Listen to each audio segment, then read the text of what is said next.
kwenye msiba. Ndio. Nyumbani kwa Wema. Manunu unajua kama kafariki. Najua. Kwa hiyo tukaka na daftari la mchango kwa sababu alikuwa na mapenzi sana na Manunu na Mambo vipi mdoa wa burudani? Kile ambacho kinaendelea kwenye mitandao ya kijamii, basi kama hujakutana hii klipu ambayo inamuonyesha Wema Sepetu akilia pale ambapo amefiwa na mbwa wake alimaarufu kama Manunu. Kama hujakutana hii story basi sio mwana mitandao. Hebu ngoja nikupe story kamili. Kama unakumbuka hapo ilikuwa jana tukapata story nyingi sana ambazo zinaendelea kwenye mitandao ya kijamii kuhusiana na mazishi mazito, yani huo msiba umekuwa mzito. Wema Sepetu bana alikuwa anakaa na mbwa ambaye alimuita Manunu. Manunu alitrend sana, ambaye kila sehemu alipo Wema Sepetu alikuwa anakaa naye. Sasa jana amefariki.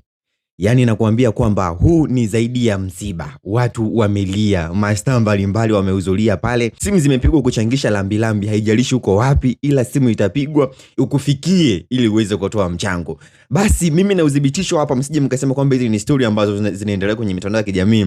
Hii hapa ni simu ambayo imepigwa kutoka kwa Wema Sepetu, marafiki zake na Wema Sepetu ambao walikuwa wanapigia watu mbalimbali ili waweze kutoa michango. Hebu isikilize hii sauti halafu utaniambia.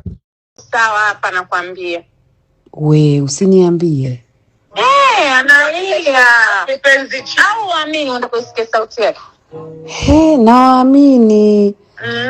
Jamani mpeni pole. Na Manunu alizaa watoto wangapi jamani? 6.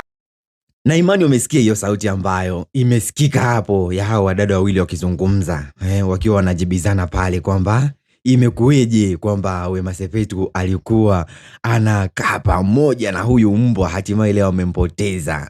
Lakini maoni yamekuwa mengi, labda watu wanasema kwamba ameamua kumpoteza huyu mbwa, lakini kuna kitu kizuri ambacho kinachokuja. Lakini tunavyoelewa kwenye mitandao ya kijamii, Wema Sepetu ana mimba bana. Zile klipu ambazo zote tunaonyesha Wema Sepetu ana mimba. Sasa watu wamejaribu kusema au kwamba huyu mbwa amefariki, lakini kuna kitu kingine ambacho kinakuja kizuri. Wewe una maoni gani juu ya hiki ambacho kinachoendelea kwenye mitandao ya kijamii? Je, ni ushamba au ni upendo ambao tunaonyesha kwa vitu ambavyo tunakaa navyo nyumbani? Langu jina ni Cranson JM, na kukumbusha usisahau kusubscribe na kuwa mwanafamilia. Asante sana.